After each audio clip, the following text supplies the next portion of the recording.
देखिए किसान भाइयों, यदि आप बीन्स की खेती ऑफ सीजन करते हैं तो आपको काफ़ी अच्छा रेट मिल सकता है। तो आप ऑफ सीजन भी बीन्स की खेती कर सकते हैं। तो कैसे ऑफ सीजन भी आप बीन्स की खेती कर सकते हैं, सीजन पर भी आप कर सकते हैं।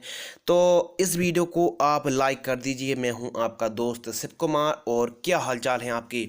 तो चलिए हम अपनी वीडियो को स्टार्ट करते हैं, और आज की वीडियो में आपको बताने वाले हैं बीन्स की उन्नत खेती की A to Z संपूर्ण जानकारी। सीजन ऑफ है, लेकिन इस समय भी यदि आप बीन्स की खेती करते हैं, सिंचाई की मात्रा पर्याप्त मात्रा में यदि आप सिंचाई के साधन संसाधन हैं, तो आप आसानी से बीन्स की खेती उन्नत तरीके से कर सकते हैं। यदि आप बरसात में करना चाहते हैं तो थोड़ा सा क्या है, देखिए आप पहले इसको समझिए। जो बीन्स की फसल है थोड़ी सी ठंडे जलवायु में उपयुक्त मानी जाती है, लेकिन आप ड्रिप मल्चिंग में भी यदि आप करते हैं तो सफलतापूर्वक आप ऑफ सीजन काफ़ी अच्छा मुनाफा ले पाएंगे। तो बस इस वीडियो को आप एंड तक ज़रूर देखते रहिए, और आज की वीडियो में आपको बताने वाले हैं जो फली बीन्स की उन्नत खेती की A to Z संपूर्ण जानकारी।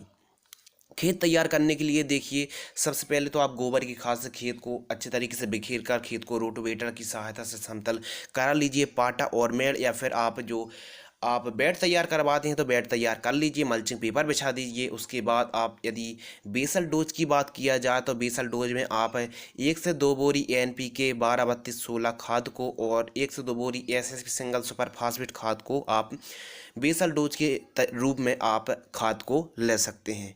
यदि मौसम की बात की जाए तो देखिए, जो उपयुक्त और अनुकूल मौसम माना गया है वो ठंडे जलवायु में आप सफलतापूर्वक बीन्स की खेती कर सकते हैं। लेकिन ऑफ सीजन भी थोड़ी सी आप कम मात्रा पर, कम से कम स्टेज पर शुरू करिए ऑफ सीजन भी। तो ऑफ सीजन भी आपको बीन्स पर काफ़ी अच्छा रेट मिल सकता है। और अगर आगे चल के बात करेंगे थोड़ा सा और डिटेल में, तो बात करते हैं उन्नत और हाइब्रिड वैरायटी के बारे में, जो काफ़ी इम्पोर्टेंट है। तो आप सफलतापूर्वक खेती करने के लिए जो हाइब्रिड उन्नत वैरायटी है, मेरे हिसाब से 7 की फाल्गुनी हाइब्रिड वैरायटी आती है। इससे बढ़िया नहीं है। हम लोग इसको काफ़ी समय से लगाते आ रहे हैं। इसकी जो वैरायटी है, मार्केटिंग है, काफ़ी अच्छा है। 7 का फाल्गुनी, यह भी हाइब्रिड बढ़िया वैरायटी है, और आपकी एरिया में जो बढ़िया वैरायटी हो आप उसका चयन कर सकते हैं। फल्ली बीन्स की उन्नत खेती वैसे तो ठंडे जलवायु में बहुत ही अच्छी मानी गई है, लेकिन इसका जो उन्नत टाइम है, आप जुलाई और अगस्त महीनों में फल्ली बीन्स की खेती कर सकते हैं। इसके अलावा भी आप नवंबर, दिसंबर, जनवरी तक में भी फल्ली बीन्स की खेती कर सकते हैं, लेकिन जो उन्नत बहुत ही अच्छा टाइम माना गया है वो है जुलाई और अगस्त का। तो आइए बात करते हैं कौन सी मिट्टी में आपको फल्ली बीन्स की खेती करनी चाहिए। इसको आप लगभग सभी प्रकार की मिट्टी में खेती कर सकते हैं फल्ली बीन्स की, जैसे बालू मिट्टी, चिकनी दोमट, पीली, या फिर आप रेतीली मिट्टी पर भी आप बीन्स की खेती कर सकते हैं। अब बात करते हैं मिट्टी का पीएच मान बेस्ट क्या रहना चाहिए। 5.5 से 6.0 पीएच मान बहुत ही अच्छा माना गया है। आइए बात करते हैं प्लांट टू प्लांट कितना डिस्टेंस रखना चाहिए। तो प्लांट टू प्लांट आपको 1 फीट डिस्टेंस रखना चाहिए। मेड़ से मेड़ की जो दूरी है वो 2 फीट के आसपास रखनी चाहिए। अब बात करते हैं सिंचाई की मात्रा। तो आपको बुआई से फर्स्ट सिंचाई तो तुरंत ही कर देनी है। दूसरी सिंचाई आपको 7 से 8 दिन के अंतराल में पानी चलाते रहना चाहिए। अब बात करते हैं खरपतवार कंट्रोल करने के लिए हमको क्या करना चाहिए। ज़्यादा बेस्ट होगा कि आप हार्बिसाइड न डालें। यदि मजदूरों की सहायता से निंदाई गुड़ाई करा देती हैं तो काफ़ी बेस्ट रहेगा। 100 से 120 क्विंटल प्रति हेक्टेयर की दर से उत्पादन होता है। लेकिन आपको सबसे ज़्यादा इम्पोर्टेंट कौन सी बात रखनी है, आपको बुआई से पहले बीज उपचार जरूर करें।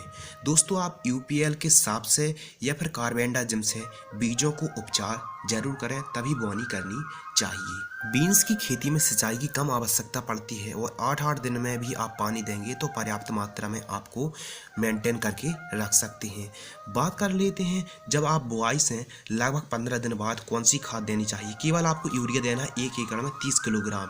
दूसरी पानी में, यानी जब 30 दिन की आपकी फल्ली बीन्स की खेती होती है तो उस टाइम आपको 30 किलोग्राम 1 एकड़ में यूरिया और 1 किलोग्राम जिंक को आपको जड़ों के पास देना चाहिए। जैसे ही हमारी फसल बीन्स की लगभग 35 से 40 दिन के आसपास की होती है तो हमको क्या करना है, 1 एकड़ में 30 किलोग्राम यूरिया और उसी के साथ 2 किलोग्राम माइक्रोन्यूट्रिएंट युक्त खाद को मिक्स करके जड़ों के पास देना चाहिए। इसके अलावा आपको लगभग 45 दिन के आसपास की जब हमारी बीन्स की फसल होती है तो हमको 19-19-19 को 700 ग्राम स्प्रे करना चाहिए 1 एकड़ में। बीन्स की फसल में सबसे ज़्यादा अटैक होता है फल्ली छेदक का, तो उसके लिए आपको क्विनल फॉस का स्प्रे करना चाहिए। 1 लीटर पानी में आपको 1 ml स्प्रे करना चाहिए, यानी 1 एकड़ में आपको 200 लीटर पानी में 200 ml स्प्रे करना चाहिए। इसके अलावा भी आप बाहरी अलांटो को स्प्रे कर सकते हैं और क्विनल फॉस को या फिर परफेक्ट सुपर को स्प्रे कर सकते हैं 1 लीटर पानी में आपको 1 ml। अधिक उत्पादन के लिए और ग्रोथ के लिए हमको क्या स्प्रे करना चाहिए, उसके लिए आपको प्लांट ग्रोथ रेगुलेटर का स्प्रे करना चाहिए। जो हम लोग स्प्रे करते हैं वही आपके साथ हम शेयर करेंगे। हम स्प्रे करते हैं जैसे हमारी फसल 30 दिन के आसपास की होती है तो हम कृषि रसायन का पोषक सुपर को स्प्रे करते हैं और मल्टीफ्लेक्स का जीब्रास जो टॉनिक आता है उसको स्प्रे करना चाहिए। इसके अलावा अधिक फ्लावरिंग स्टेज में हमको स्प्रे करना होता है अमीनो एसिड, तो आप कोरोमंडल इंटरनेशनल कंपनी का फेंटाक प्लस स्प्रे कर सकते हैं। उसको आपको 1 एकड़ में 200 ml स्प्रे करना चाहिए फली बीन्स में।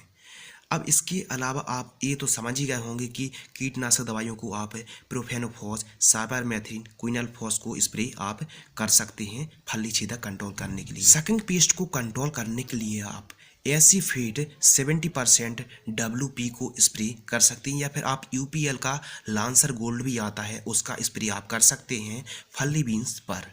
तो इस प्रकार आप फली बीन्स की खेती करेंगे तो काफ़ी ज़्यादा बेनिफिट होगा। मैं एक बार और रिपीट कर रहा हूँ कि आपको ठंडे जलवायु में फली बीन्स की खेती करनी चाहिए। आप लगभग सभी प्रकार की मिट्टी में खेती कर सकते हैं।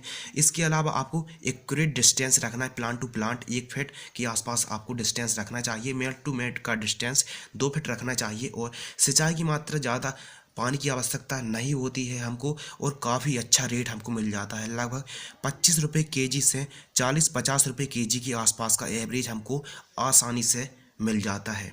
लेकिन ज़रूरी नहीं कि जो हमने किस्में आपको बताई हैं वो भी आपके एरिया में उन्नत इम्प्रूव हों। जो आपके एरिया में इम्प्रूव हों, उन्नत हों, वैरायटी बेस्ट हों, तो उनको आप चयन कर सकते हैं। किसी भी हाइब्रिड अच्छी कंपनी का सीड्स आप चयन करें। लेकिन एक बात आपको याद रखना है कि यदि आप उपचारित बीज करेंगे तो उससे क्या होगा कि सभी बीज लगभग अंकुरित होंगे और एकदम सुरक्षा कवच बन जाता है बीजों को उपचार करने से। इसके अलावा बात करते हैं फंगस कंट्रोल। देखिए हमारी बीन्स की फसल में कई प्रकार के फंगस आते हैं, जैसे कि एक आता है ग्रे लीफ स्पॉट्स आता है, रस्ट आता है, ब्लाइट से रिलेटेड फंगस आते हैं, पाउडरी मिल्ड्यूड आता है, डाउनी मिल्ड्यूड आता है। तो ऐसी कंडीशन में हमको क्या स्प्रे करना चाहिए, बहुत ही बड़ा सवाल है। देखिए प्रोपिकोनोजोल 25% EC को हमको 200 ml 200 लीटर पानी में प्रति एकड़ की दर से स्प्रे करना चाहिए। इसके अलावा कॉपर ऑक्सीक्लोराइड को भी हमको 300 ग्राम प्रति एकड़ की दर से स्प्रे करना चाहिए। यदि हमारी बीन्स की फसल में फंगस का अटैक है तो यदि हम कॉपर ऑक्सीक्लोराइड को स्प्रे करेंगे तो भी बढ़िया तरीके से हम फंगस को कंट्रोल कर सकते हैं। इसके अलावा भी हमको 10-10 दिनों के अंतराल पर 15-15 दिनों के अंतराल पर मैंकोजेब युक्त फंगिसाइड को भी स्प्रे करते रहने से हमारी जो बीन्स की फसल पर फंगस नहीं आएंगे। दोस्तों आज की वीडियो में जो हमने आपको फर्टिगेशन बताया है, कम से कम लागत पर आप ज़्यादा से ज़्यादा मुनाफा ले सकते हैं। यदि आप इस प्रकार बीन्स की खेती करेंगे, ऑफ सीजन भी आप कर सकते हैं। यदि आप इस प्रकार बीन्स की खेती करेंगे तो आपको 3 से 4 हज़ार रुपये के आसपास आपको 1 एकड़ का खर्च आएगा और काफ़ी आप अच्छा मुनाफा प्रति एकड़ की दर से ले पाएंगे। डिपेंड करता है प्राइस पर, और बीन्स एक ऐसी मतलब सब्जी साग की फसल है जो आपको हमेशा अच्छा ही रेट मिलता रहता है। तो आज की वीडियो में हमने आपको बताया जो सेमिनीज की फाल्गुनी वैरायटी है यह बढ़िया वैरायटी है, और आपको यह जानकारी यदि अच्छी लगती है, वीडियो पसंद आती है तो वीडियो को लाइक करें। मिलते हैं और भी ऐसे इंटरेस्टिंग टॉपिक के साथ, तब तक के लिए धन्यवाद।